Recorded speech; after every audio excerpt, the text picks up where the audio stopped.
2 கொரிந்தியருக்கு எழுதின நிருபம் 4வது அதிகாரம் 13வது வசனம். 2 கொரிந்தியருக்கு எழுதின நிருபம் 4வது அதிகாரம் 13வது வசனம். விசுவாசித்தேன் ஆகையால் பேசினேன் என்று எழுதியிருக்கிறபடி நாங்களும் அந்த விசுவாசத்தின் ஆவியை உடையவர்களாக இருந்து விசுவாசிக்கிறபடியால் பேசுகிறோம்.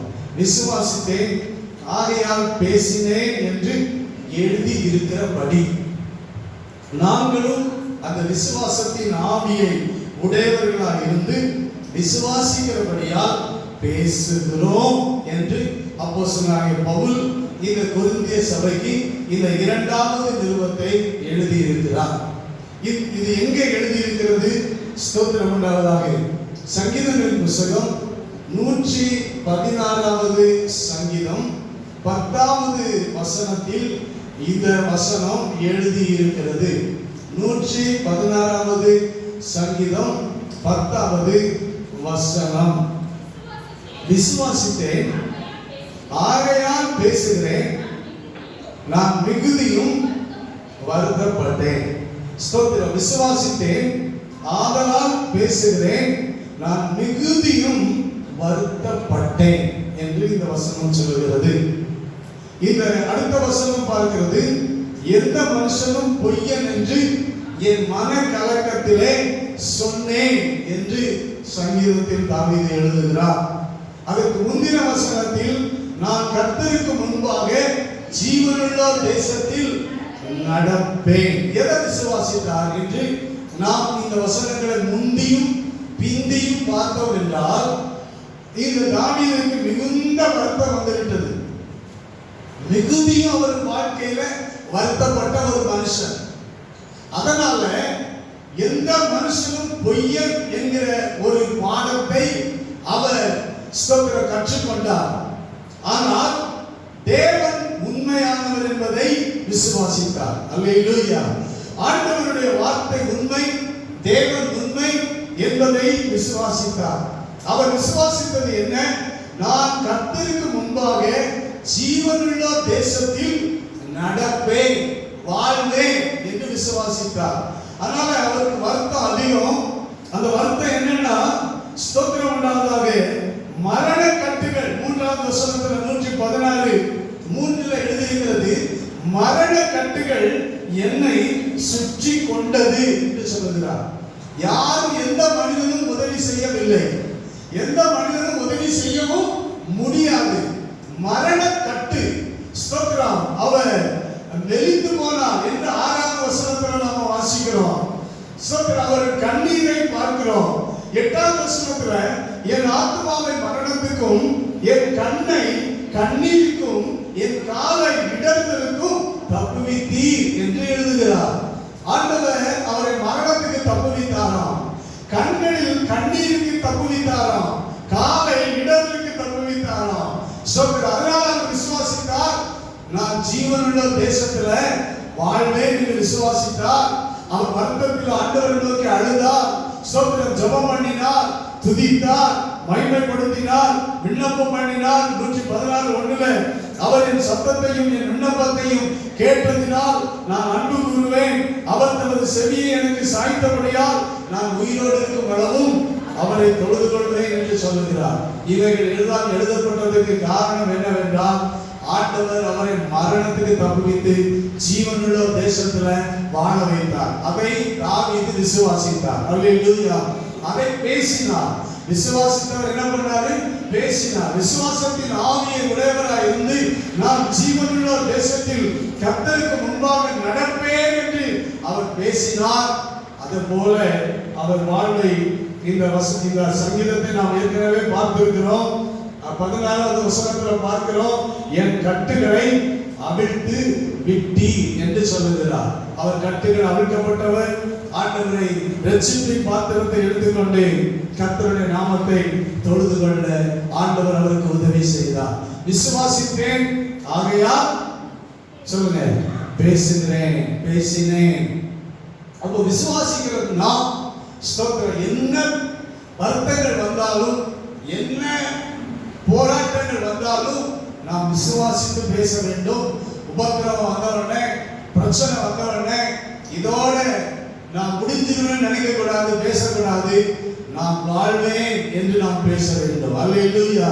உலகத்தில் எத்தனையோ பேர் ஸ்தோத்திரம் இப்படிப்பட்ட மரண கட்டுகள் வந்தவுடனே ஸ்தோத்திரம் தங்கள் வாழ்க்கையை சோர்ந்து போகிறார்கள், வாழ்க்கையில் மனம் அடிந்து போகிறார்கள், வாழ்க்கையில் ஸ்தோத்திரம் நம்பிக்கை விசுவாசத்தை இழந்து போகிறார்கள்.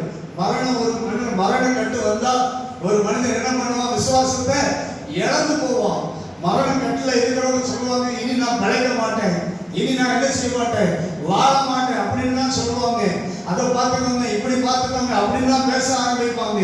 ஆனா மரண கட்டு இருக்கும் போது தாவீது சொன்னார், நான் கர்த்தருக்கு முன்பாக ஜீவனுள்ள தேசத்தில் நடப்பேன். அல்லேலூயா. ஸ்தோத்திரம். அப்படிப்பட்ட விசுவாசத்தின் ஆவி உடையவர்களாக நாம் வாழ வேண்டும் என்று ஆண்டவர் எதிர்பார்க்கிறார்.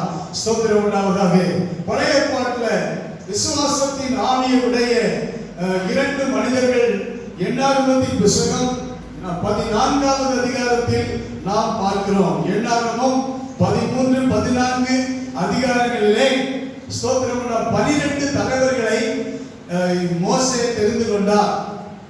12 தலைவர்களையும் 12 கோத்திரத்துக்கும் 12 தலைவர்கள் 12 தலைவர்களையும் கானான் தேசத்துக்கு அனுப்பி வேவு பார்த்துவிட்டு வரும்படிக்கு அனுப்பினார். கானானுக்கு பக்கத்துல தான் இருக்காங்க, வேவு பார்க்க அனுப்பினார். இந்த 12 பேரும் கானானை எல்லா இடங்களிலும் போய் அந்த பாலும் தேனும் ஓடுகிற அந்த நல்ல தேசத்தை சுற்றி திரிந்தார்கள். ஸ்தோத்திரம் உண்டாவதாக. அந்த 13வது அதிகாரம் 23வது வசனத்துல ஸ்தோத்திரம் உண்டாவதாக. ஒரே ஒரு திராட்சை கொலை 2 பேர் ஒரு தடியில தூக்கிட்டு வராங்க. அப்போ அந்த நாட்கள்ல திராட்சை கொலை எப்படி இருந்திருக்கும் யோசித்து பாருங்க. மாதுளம்பழம், அத்திப்பழங்களை கொண்டு வராங்க. கர்த்தருக்கு ஸ்தோத்திரம் உண்டாவதாக. அந்த தேசத்தை பார்க்கும்போது 27வது வசனத்துல பார்க்கிறாங்க, நீர் எங்களை அனுப்பின தேசத்துக்கு நாங்கள் போய் வந்தோம், அது பாலும் தேனும் ஓடுகிற தேசம்தான். ஸ்தோத்திரம். இது அதனுடைய கனி என்று காட்டுகிறார்கள்.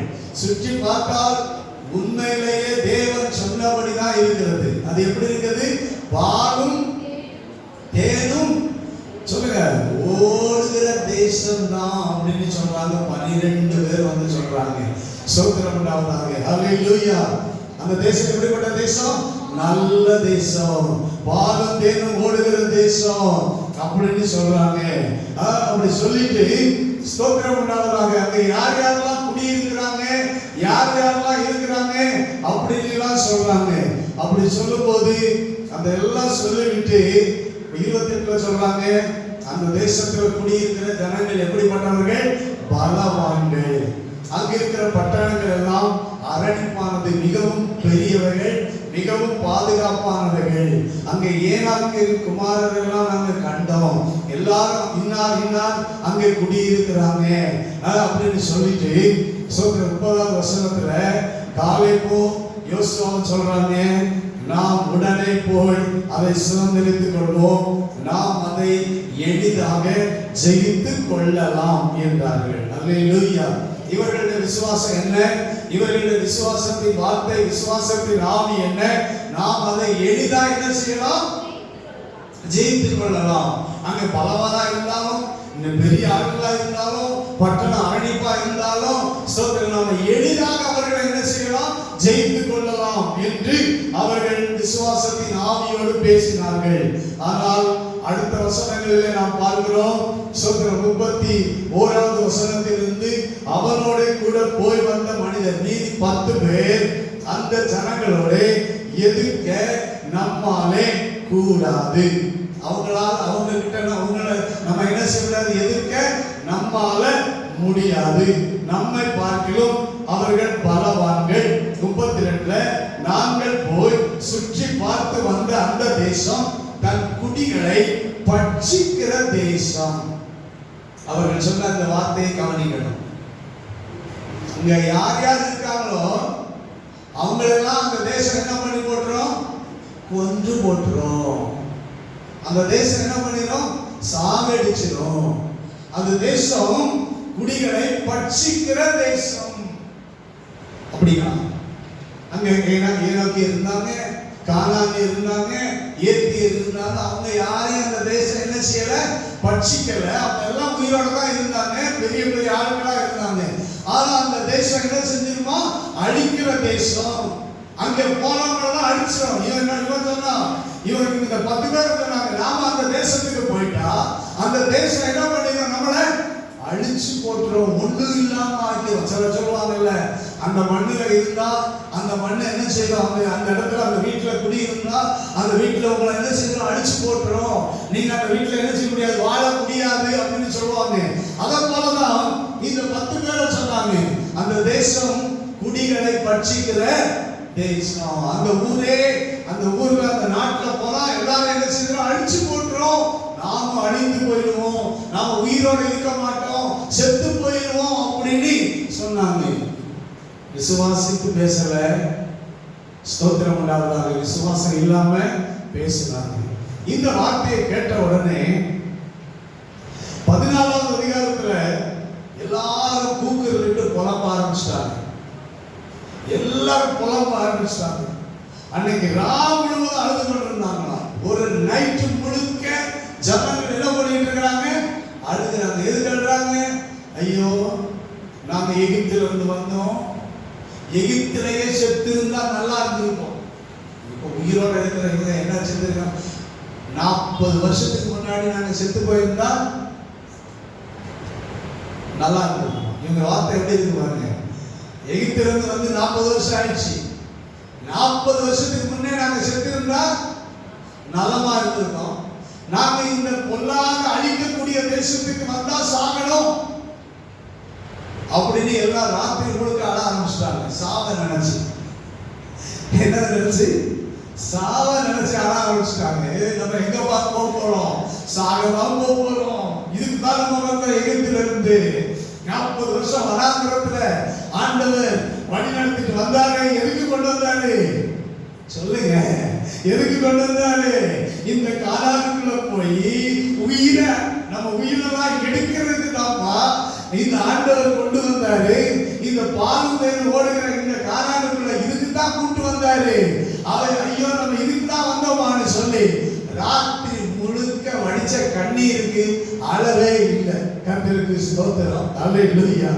அது இல்லாம இன்னும் சொன்னா, இன்னொரு வார்த்தை 2வது வசனத்துல, ஐயோ நம்ம இந்த வனாந்தரத்துல இப்பவே செத்துட்டா நல்லா இருக்கும். அடுத்த அழுகை என்னன்னா, இப்பவே செத்தா நலமா இருக்கும். அங்க போய் அந்த தேசம் அழிக்கிறத விட, அந்த தேசத்துல நம்ம செத்து போறதை விட, இந்த காடும் வனாந்தரமும் பாழமா இருக்கிற இந்த வனாந்தரத்துல இப்பவே இங்கேயே நம்ம செத்து போயிட்டா நலமா இருக்கும் அப்படின்னு ஓடி கூப்பாடு போட்டு எல்லாம் அழ ஆரம்பிச்சாங்க. ஸ்தோத்திரம். அழுறதுக்கு இல்லை, ஸ்தோத்திரம். ஆண்டவர்கள் அழைச்சி வருவது கைகளை உயர்த்தி ஆமென் சொல்லுவோம். இந்த ஜனங்களை ராத்திரி முழுக்க கும்பாடு போடுறதுக்கு, புலம்புறதுக்கு, அழுறதுக்கா ஆண்டவர் பாலுதேன் ஓடுகிற தேசத்துக்கு அழைச்சிட்டு வந்தாரு. எவ்வளவு கஷ்டப்பட்டு எகிப்திலிருந்து கொண்டு வந்தாரு. ஸ்தோத்திரம். எகிப்திலிருந்து 10 பாதைகளை அனுப்பி அற்புதங்களை செய்து அடையாளங்களை செஞ்சு எகிப்திலிருந்து கொண்டு வர்றதுக்கு அவர் பட்ட பாடு என்னப்பா. ஸ்தோத்திரம். சும்மா அவர் கொண்டு வந்தாரு. தகப்பன் பிள்ளைய சமப்பதம் போல கொண்டு வந்தார். கைகளை உயர்த்தி ஆமென் சொல்லுவோம். அல்லேலூயா. அப்படி வந்த மக்களுக்கு என்ன தாக்கம் பாருங்க. 40 வருஷம் செங்கடலை பிளந்து, வனாந்தரத்துல வானத்தை மண்ணாக கொடுத்து, தண்ணீரை கொடுத்து, ஸ்தோத்திரம், ட்ரெஸ் கூட பழசா போகாம, காது நீங்காம 40 வருஷம் யாரும் இப்படி செய்ய முடியுமா? அவ்வளவு அற்புதமா அதிசயமா கொண்டு வந்து எதுக்காக கொண்டு வந்தாராம்? சாகிறதுக்கு தான் கொண்டு வந்தாரு. சாகடிக்க. நாங்க அங்க போயிட்டா செத்துருவோம், நாங்க அங்க போயிட்டா செத்து போயிடுவோம், நாங்க இங்கே செத்துருவோம் அப்படின்னு சொல்லி அழுதாங்க. கர்த்தருக்கு ஸ்தோத்திரம் பண்ணாங்க. எனக்கு அருமையான தேவனுடைய பிள்ளைகளை, சுவாசிக்கு பேசல, விசுவாச ஆவி அவர்களுக்குள்ள இல்லை. ஆனால் இந்த 2 மனிதர்களுக்குள்ள, இந்த 10 பேரை விட வேற ஆவி இருந்தது. விசுவாசத்தின் ஆவி இருந்துச்சு. இந்த 2 பேரும் சொன்னாங்க. 8வது வசனத்துல 14வது அதிகாரம் 8, 9, 7, 8, 9 வசனங்கள்ல சொன்னாங்க. நான் 9வது வசனத்தை மாத்திரம் நான் வாசிக்கிறேன். கர்த்தருக்கு விரோதமாக மாத்திரம் கலகம் பண்ணாதிருங்கள். அந்த தேசத்தின் ஜனங்களுக்கு நீங்கள் பயப்பட வேண்டியது இல்லை, அவர்கள் நமக்கு இறை ஆவார்கள். நீங்க சொல்றீங்க நாம அவங்களுக்கு இறையாயிருவோம் அப்படின்னு நீங்க சொல்றீங்க. ஆனால் நாங்க விசுவாசிக்கிறோம், எங்க ஆவி சொல்றது, ஸ்தோத்திரம், எங்க விசுவாசம் சொல்றது, அவங்க தான் நமக்கு என்ன செய்வாங்க, இறையாவாங்களே தவிர நாம அழிய மாட்டோம், நாம செத்து போக மாட்டோம். அவங்க நமக்கு இறையாவாங்க. அவங்கள காத்த விலகி போயிடுச்சு, அவர்களுக்கு பயப்பட வேண்டியது இல்லை, அந்த தேசத்தை நாம சுதந்திரிப்போம் என்று இந்த 2 பேரும் சொன்னாங்க. கர்த்தருடைய நாமம் மகிமைப்படுவதாக. அல்லேலூயா. கர்த்தருக்கு ஸ்தோத்திரம். அருமையான தேவனுடைய பிள்ளைகளே, ஸ்தோத்திரம் உண்டாவதாக. நமக்கு இப்படிப்பட்ட விசுவாசத்தின் ஆவியில் நாம் பேச வேண்டும். அல்லேலூயா. விசுவாசத்தின் ஆவியை உடையவர்களாய் இருந்து விசுவாசிக்கிறபடியால் பேசுகிறோம். விசுவாசிக்கிறவைகளை பேசுகிறோம். ஆமென் சொல்லுவோம். இன்னும் எப்படி சொல்லணும்? விசுவாசிக்கிறவைகளை நாங்கள் பேசுறோம். விசுவாசிக்காதவர்களை நாங்கள் என்ன செய்ய மாட்டோம், பேசவே மாட்டோம். நாங்க எதை விசுவாசிக்கிறோமோ அதை தான் நாங்கள் பேசுவோம். ஏன்னா தேவன் சொன்னவைகளை நாங்கள் விசுவாசிக்கிறோம். அல்லேலூயா. ஸ்தோத்திரம் உண்டாவதாக. அதை 11வது வசனம் சொல்லுகிறது. ஆண்டவர் பேசுறாரு. கர்த்தர் மோசேயை ஜனம் நோக்கி, எதுவரைக்கும் இந்த ஜனங்கள் எனக்கு கோபம் உண்டாக்குவார்கள், தங்களுக்குள்ளே நான் காட்டின சகல அடையாளங்களையும் அவர்கள் கண்டும் எதுவரைக்கும் என்னை விசுவாசியாது இருப்பார்கள். எதுவரைக்கும் என்ன விசுவாசியாது இருப்பார்கள். ஒரு அற்புதமா 2 அற்புதமா அவர்கள் வாழ்க்கையில எண்ண முடியாத அற்புதங்களை ஆண்டவர் செய்திருக்கிறார். அப்போ இதுவரைக்கும் விசுவாசியாக இருக்கிறாங்க. அதனாலதான் 24வது வசனத்துல சொன்னார், வேறே ஆவியை உடையவர்கள் என்று. அல்லேலூயா. விசுவாசத்தின் ஆவியை உடையவர்களாக நாம் இருக்க வேண்டும். மறுபடியும் சொல்லுகிறேன், ஆண்டவர் நம்மை ரட்சித்தது ஒரு நோக்கம் உண்டு. ஆண்டவர் நம்மை இதுவரைக்கும் வாழ வைத்திருக்கிறதுக்கு ஒரு நோக்கம் உண்டு. ஆண்டவர் நமக்கு ஒரு நல்ல கானான், நல்ல பாலும் தேனும் ஓடுகிற தேசத்தை வைத்திருக்கிறார். ஆமென் சொல்லுவோமாக. அல்லேலூயா. நாம் கர்த்தருக்கு முன்பாக இந்த ஜீவனுள்ள தேசத்தில் நடப்போம். அல்லேலூயா. இந்த தேசத்தில் நாம் பிழைத்திருப்போம். அல்லேலூயா. இந்த தேசத்தில் நாம் வாழ்ந்திருப்போம். அல்லேலூயா. எந்த மண்ணிலையும் யாரையும் பட்சித்தாலும் எந்த மண்ணிலையும் அது நம்மை பட்சிக்காது. ஆமென் சொல்லுவோம். எந்த வீடும் எந்த ஒரு சாபமும் உங்களை பட்சிக்காது. அல்லேலூயா. நீங்கள் இருக்கிற இடம் ஆசீர்வாதமான ஒரு இடம். ஆமென் சொல்லுவோம். அல்லேலூயா. நீங்கள் இருக்கிற இந்த பட்டணம் ஒரு ஆசீர்வாதமான ஒரு பட்டணம். நீங்கள் இருக்கிற உங்கள் கிராமம் ஆசீர்வாதமான ஒரு கிராமம். கர்த்தருக்கு ஸ்தோத்திரம். அங்கே நீங்கள் வாழ்ந்திருப்பீர்கள், ஆசீர்வதிக்கப்பட்டிருப்பீர்கள், ஸ்தோத்திரம், உயர்ந்திருப்பீர்கள். அல்லேலூயா. நன்றாயிருப்பீர்கள், ஆசீர்வாதமாயிருப்பீர்கள் என்று விசுவாசித்து அறிக்கையிட வேண்டும். அல்லேலூயா. நான் இந்த ஊர்ல ஒண்ணாம போயிட்டேன், நான் இந்த ஊர்ல இந்த வீட்டுக்கு வந்துதான் என் வாழ்க்கையை சீரழிஞ்சு போச்சு, என் குடும்பம் அழிஞ்சு போச்சு, என் ஆஸ்தி அழிஞ்சு போச்சு. இல்ல, நீங்கள் இருக்கிற இடம் கர்த்தர் உங்களுக்கு ஆசீர்வாதத்தை தருகிற இடம். கைகளை ஆமென் சொல்லுவோமாக. அல்லேலூயா. கர்த்தர் உங்களை ஆசீர்வதிக்க கொண்டு வந்திருக்கிறார். அவர் ஆசீர்வதிக்கவே தெரிந்து கொண்டிருக்கிறார். ஆசீர்வதிக்கவே அழைத்து வந்திருக்கிறார். நீங்கள் ஆசீர்வதிக்கப்பட்டவர்கள், ஆசீர்வாதமாய் இருப்பவர்கள். அல்லேலூயா. விசுவாசித்து நாம் விசுவாசத்தின் ஆவியை உடையவர்களாய் இருந்து நாம் பேச வேண்டும். உடனே அழுதுட்டு பேசக்கூடாது. கைகளை சொல்லுங்க. புலம்ப கூடாது. என்ன செய்யக்கூடாது? புலம்பலும் வீண் கண்ணீரும் நமக்கு ஆகாது. வீணான கண்ணீருக்கு ஆண்டவர் நம்ம தப்பு வைப்பார். கைகளை சொல்லுங்க. அல்லேலூயா. வீணா சும்மா எதுக்கு எடுத்தாலும் வீணா அழுதுட்டு இருக்க கூடாது. கர்த்தருக்கு ஸ்தோத்திரம். வீணா கவலைப்படக்கூடாது, வீணா கலங்கக்கூடாது. ஸ்தோத்திரம் உண்டாவதாக. இம்மட்டும் இவ்வளவு அற்புதம் செய்தவர் இனியும் அற்புதம் செய்வார். அல்லேலூயா. இம்மட்டும் நடத்தினவர் இனியும் நம்ம என்ன செய்வாரு? நடத்துவார். அதனாலதான் இப்ப நான் ஸ்தோத்திரம் உண்டாவதாக இந்த அப்போஸ்தலனாகிய பவுலின் வாழ்க்கைக்கு நான் உங்களை கொண்டு செல்ல விரும்புகிறேன். ஸ்தோத்திரம் உண்டாவதாக. இந்த 2 கொரிந்தியர் 4வது அதிகாரம் 13வது வசனத்துல நம்ம வாசித்தோம். விசுவாசித்தேன் ஆகையால் பேசுகிறேன். இவர் என்ன பேசினாரு? இவர் என்ன விசுவாசித்தாரு? என்ன பேசினாரு? என்ன விசுவாசித்தார்? என்ன பேசினாரு?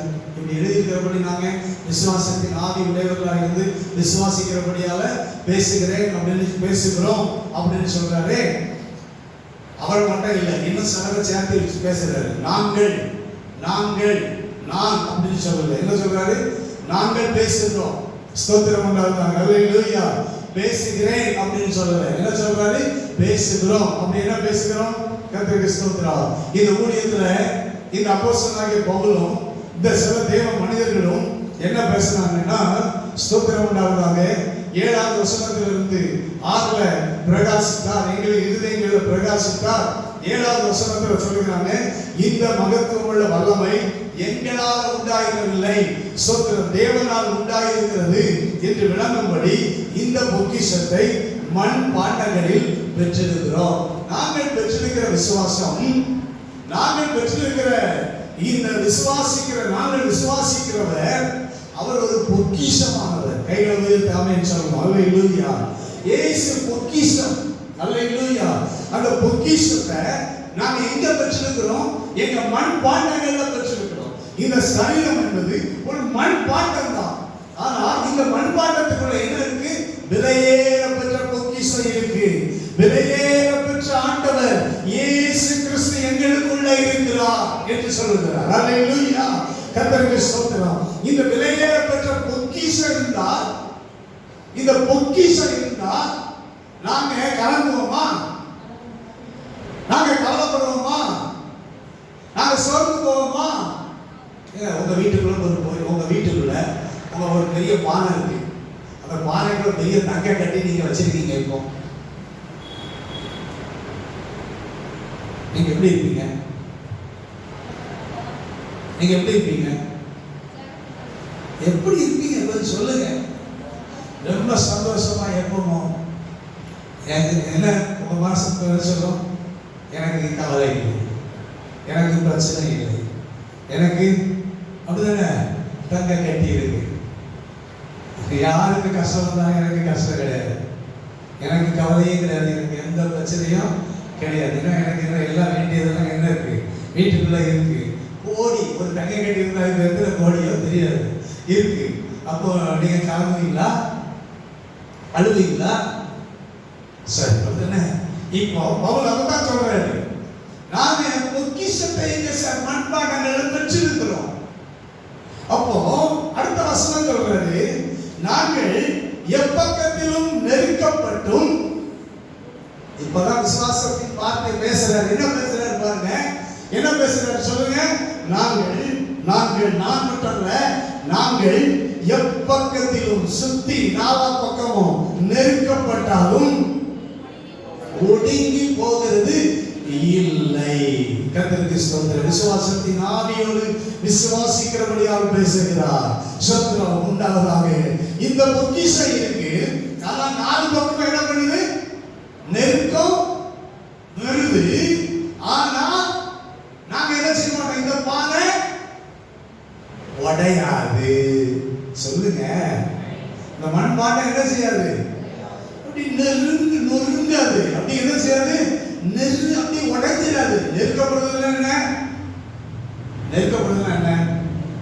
பானையில ஒருக்க வச்சு பானைகளை நெருக்கிட்டு வராங்கன்னு வச்சுக்கோங்க. மண்பானை என்ன பண்ணும்? உடையும். ஆனா பொக்கிஷம் இருக்கு. ஆனா எப்போக்கள் நெருக்கப்பட்டாலும் பொக்கிஷம் இருக்கிறதுனால இது என்ன செய்யாது? உடையாது, நொறுங்காது. ஸ்தோத்திரம் உண்டாவதாக. அதான் சொல்றாரு, எப்போக்கள் நெருக்கப்பட்டும் ஒடுங்கி போறதில்லை. நாங்க எப்படி இருக்கிறோமோ அப்படிதான் இருப்போம். ஏன்னா எங்களுக்குள்ள பொக்கிஷம் இருக்கு.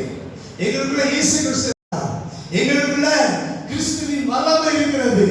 அதனால நாங்க ஒடுங்கி போறது இல்லை என்று விசுவாசத்தில் பேசுகிறார். கர்த்தருக்கு ஸ்தோத்திரம்.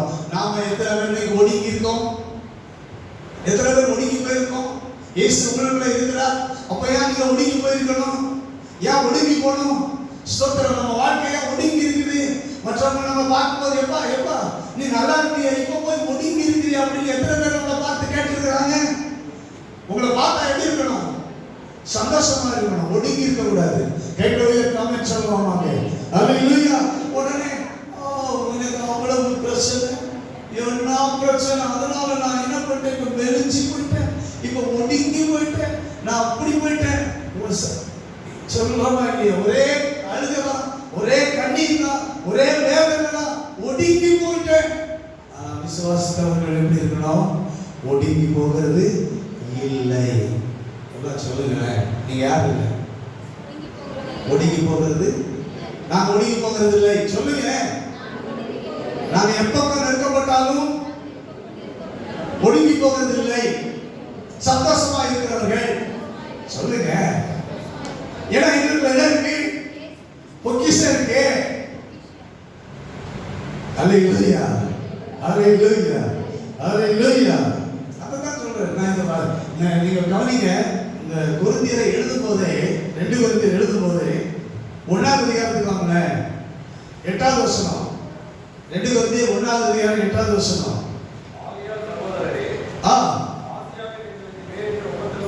எங்களுக்கு நேரிட்ட உபத்திரவத்தை நீங்கள் அறியாதவர்கள் எங்களுக்கு மனதில்லை, என்னவெனில் பிழைப்போம் என்கிற நம்பிக்கை அச்சுப்போகத்தக்கதாக. பிழைப்போம் என்கிற நம்பிக்கை எங்களுக்கு அச்சுப்போகத்தக்கதாக எங்கள் பலத்துக்கு மிஞ்சின அதிக பாரமான வருத்தம் எங்களுக்கு உண்டாயிற்று அப்படின்னு சொல்றாரு. சும்மா இல்லை, நமக்கெல்லாம் இப்படிப்பட்ட பாரம்லாம் உண்டாகல.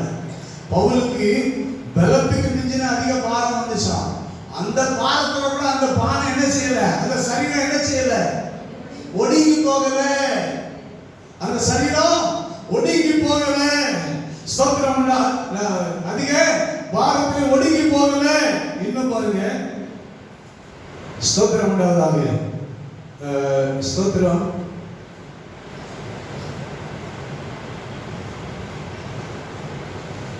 ஆறாவது அதிகாரம் 4வது வசனத்தில்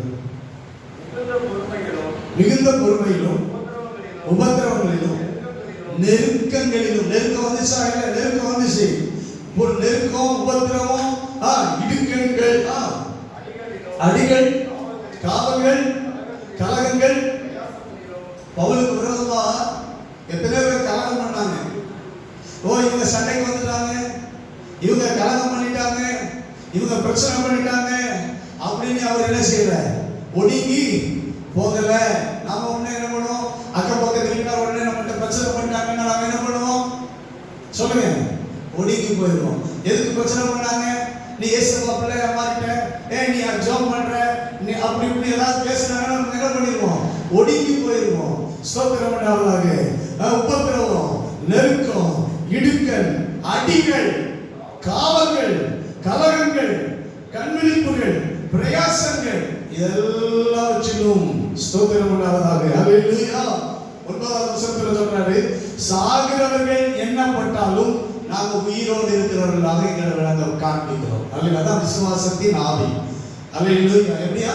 சாகிறவர்கள், சொல்லுங்க, சாகிறவர்கள் எண்ணப்பட்டாலும் உயிரோடு இருக்கிறவர்களாக எங்களை விளங்க பண்ணுகிறோம். அப்படி லாஸ்ட்ல முடிக்கிறாரு. கர்த்தருக்கு ஸ்தோத்திரம் உண்டாவதாக. அடுத்து 10வது வசனத்துல துக்கப்படுகிறவர்கள் எண்ணப்பட்டாலும் எப்பொழுதும் சந்தோஷப்படுகிறவர்களாக எங்களை விளங்க பண்ணுகிறோம். இந்த பவுலுக்கு துக்கம் அதிகம். ஆனா பவுல் எப்போதும் சந்தோஷமா இருக்கிறவர்களாக தன்னை காண்பிப்பார். கையில உயர்த்தி நாம சொல்லுங்க. அல்லேலூயா. சொல்லுங்க, நம்ம எப்படி ஸ்தோத்திரம் உண்டாவதாக. சொல்ற, துக்கப்படுகிறவர்கள் என்னப்பட்டாலும் நாங்கள் எப்படி எங்களை காண்பிக்கிறோம்? சந்தோஷப்படுகிறவர்களாக காண்பிக்கிறோம். நாங்கள் தரித்திரனா இருந்தாலும் அநேக ஐஸ்வர்யவான்களாக இருக்கிறவர்கள் ஐஸ்வர்யவான்கள் ஆக்குகிறபடினால எங்களை விளங்கப்படுகிறோம். நாங்கள் ஒன்றுமில்லாதவர்கள் என்னப்பட்டாலும் சகலத்தையும் உடையவர்களாக எங்களை விளங்கப்படுகிறோம். எங்களை உயர்த்தாமல் சொல்லுவோம். ஏன்னா என்ன இருக்கு? என்ன இருக்கு? பொக்கிஷன். ஒண்ணுமே இல்லை, வேற ஒண்ணுமே இல்லை. ஆனா இயேசு கிறிஸ்து என்கிற பொக்கிஷம் இவங்களுக்குள்ள இருக்குது. அதனால எல்லாம் உடையவர்களாக எங்களை விளங்கப்படுகிறோம். அல்லேலூயா, அல்லேலூயா, அல்லேலூயா. குறைவு இருக்கு, வருத்தம் இருக்கு, கவலை இருக்கு, இதுதான் விசுவாசத்தின் ஆவி உடையவர்களாக விசுவாசிக்கிறபடியால் பேசுகிறோம். அல்லேலூயா, ஆமென். கர்த்தருக்கு ஸ்தோத்திரம் உண்டாவதாக. இன்னும் நீங்க பார்த்தீங்கன்னா அதே 2 கொரிந்தியர் 7ஆம் அதிகாரம் 5ஆம் வசனத்தில் வாசிக்கும் போது 4ஆம் வசனத்தின் கடைசியிலே பார்த்தீங்கன்னா எங்களுக்கு உண்டான சகல உபத்திரவத்திலையும் பரிபூரண சந்தோஷமா இருக்கிற. உபத்திரவத்தில் யாராவது சந்தோஷமா இருக்க முடியுமா? முடியாது. உபத்திரவத்தில் சந்தோஷமா இருக்கிற. 5ஆம் வசனம் எப்படி என்றால், நாங்கள் மக்கதோனியா நாட்டிலே வந்தபோது எங்கள் சரீரத்துக்கு இளைப்பாறுதல் ஒன்றும் இல்லாமல் எப்பக்கத்திலையும் உபத்திரவப்பட்டோம். எப்பக்கத்திலும் உபத்திரவப்பட்டோம். நமக்கு ஒரு பக்கத்துல தான் உபத்திரம் வருது அநேக நேரம். ஆனா எப்பக்கத்திலையும் பவுலுக்கு உபத்திரம் வந்தது. புறம்பே போராட்டங்களும் உள்ளே பயங்களும் இருந்தன அப்படின்னு எழுதுறாரு. உண்மைக்கு எழுதுறாரு. ஆனா நாங்க ஆறுதல் அடைந்தோம். கைகளை உயர்த்தி ஆமென் சொல்லுவோம். அல்லேலூயா, ஸ்தோத்திரம். ஆறுதல் செய்தார். நான் அதிகமா சந்தோஷப்பட்டேன் அப்படிங்கிறாரு. அதிகமா சந்தோஷப்பட முடியுமா நம்மால? ஸ்தோத்திரம் உண்டாவதாக. அல்லேலூயா. நான் சுருக்கமா ஸ்தோத்திரம் உண்டாவதாக. அந்த ஸ்தோத்திரம் 2 கொரிந்தியர் நிருபம் 4ஆம் அதிகாரத்துக்கு நாம வருவோம். 4ஆவது அதிகாரத்துல கர்த்தருக்கு ஸ்தோத்திரம் உண்டாவதாக உபத்திரவத்தை குறித்து தான் அதிகமா என்ன செய்யறாரு? எழுதுறாரு. ஸ்தோத்திரம். உபத்திரவம் இதுல 8ஆவது வசனம் வாசித்தோம். நாங்கள் எப்பக்கத்திலும் நெருக்கப்பட்டும் ஒடுங்கி போகிறது இல்லை. அடுத்து கலக்கம் அடைந்தும்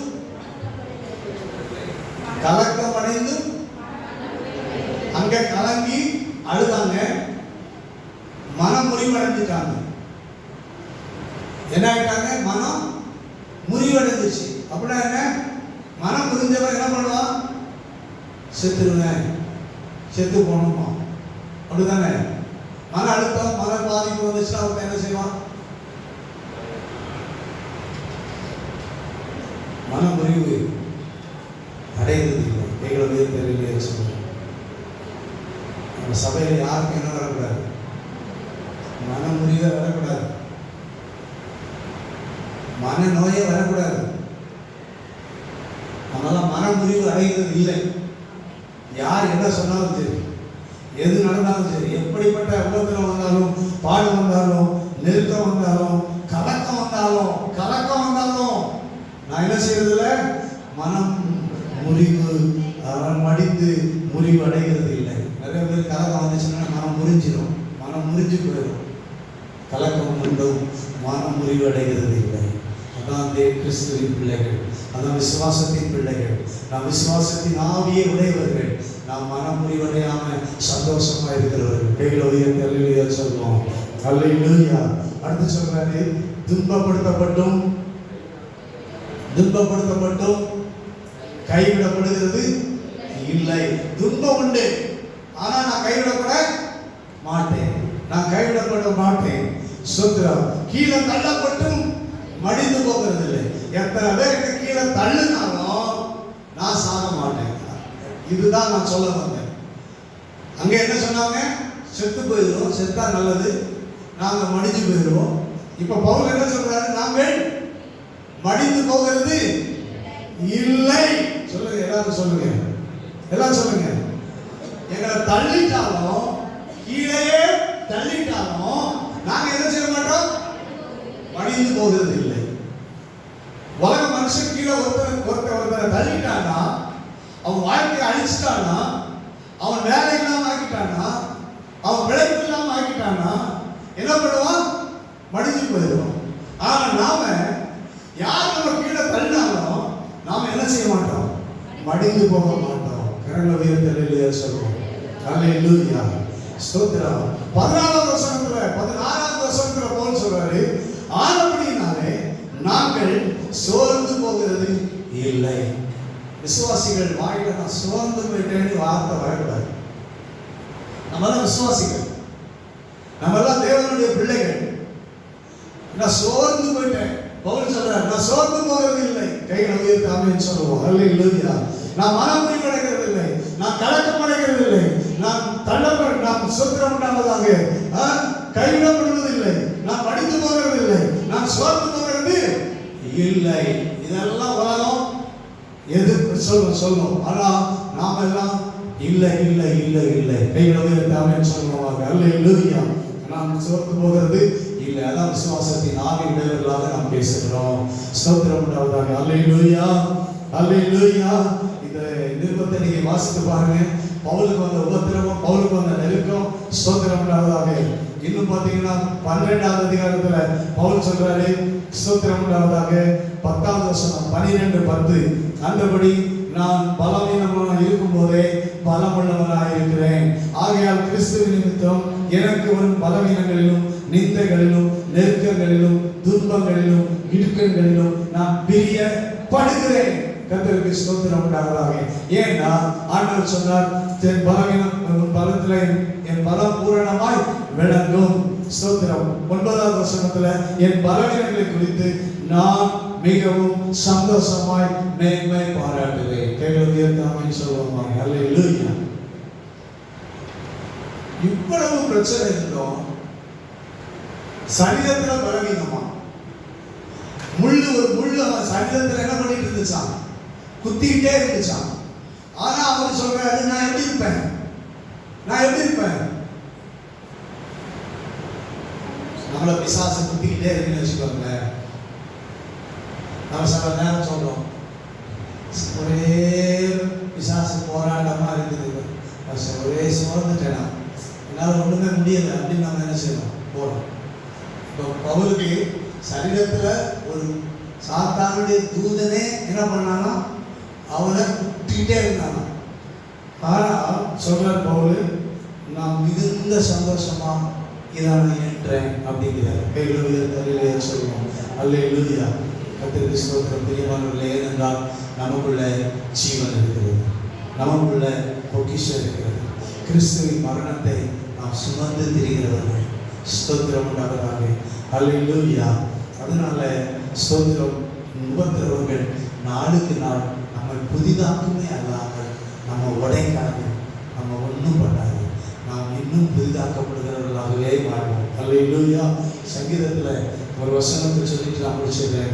சங்கீதம் 37வது சங்கீதம் 24வது வசனத்துல ஸ்தோத்திரம் உண்டாவதாக. 37வது சங்கீதம் 24வது வசனம், அவன் விழுந்தாலும் தள்ளுண்டு போவதில்லை. யாராவது விழுந்தா என்ன நடக்கும், தள்ளிட்டாங்க என்ன நடக்கும். அவர் சொல்றாங்க, விழுந்தாலும் விழுல, நான் விழ மாட்டேன். அல்லேலூயா. நான் தள்ளுண்டு போவது இல்லை, கர்த்தர் தமது கையினால அவனை தாக்குகிறார். கைகளுடைய ஆமென் சொல்லுவோம். அல்லேலூயா. பவுல் என்ன சொன்னார், நான் அதுதான் இதுங்க தாவீது தேவனுடைய மகன் சொல்லுகிறார், நான் விழுந்தாலும் என்ன செய்ய மாட்டேன், தள்ளுண்டு போக மாட்டேன்.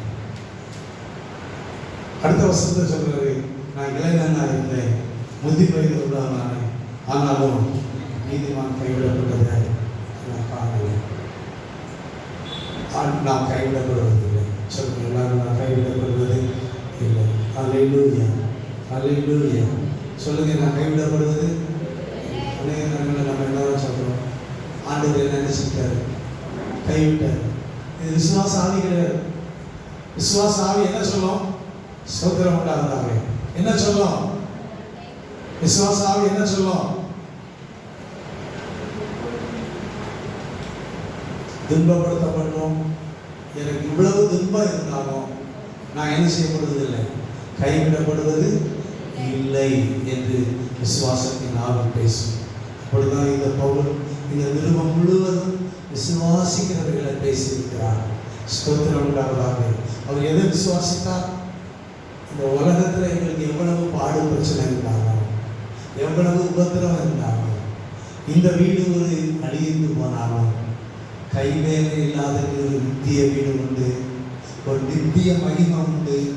அதை நான் விசுவாசிக்கிறேன், எனக்குள்ள பொக்கிஷத்தை விசுவாசிக்கிறேன், ஆனால் நான் விசுவாசித்தேன், ஆகையால பேசுகிறேன் என்று அவர் நிருபம் முழுவதும் பேசியிருக்கிறார். எனவே தேவனுடைய பிள்ளைகளை, நாமும் இந்த வசனங்களை, ஆண்டவர் நமக்கு கொடுத்த வார்த்தைகளை விசுவாசித்திருக்கிறோம். விசுவாசிக்கிறபடியே நாமும் பேசுவோம், விசுவாசிக்கிறபடி பேசுவோம். மற்றவர் வீணான வார்த்தைகளை என்ன செய்ய வேண்டாம், பேச வேண்டாம். வீணான வார்த்தைகள், ஸ்தோத்திரம், நம்ம அழிக்கக்கூடிய வார்த்தைகள், நமக்கு மோசம் போக்கக்கூடிய வார்த்தைகள் நாம் பேசாதபடி நல்ல விசுவாசத்தின் வார்த்தைகளை நாம் பேசுவோம். ஆசீர்வாதமாய் ஆண்டவர் நம்மை கைவிடாமல் நடத்துவார், கல்லுண்டு போகாமல் நடத்துவார். அவருடைய கரம் நம்மை தாங்கி பிடிக்கும், அவருடைய கரம் நம்மை ஆசீர்வதித்து வழி நடத்தும். ஆண்டவர் இயேசு கிறிஸ்து தாமே உங்கள் ஒவ்வொருவரையும் ஆசீர்வதிப்பாராக.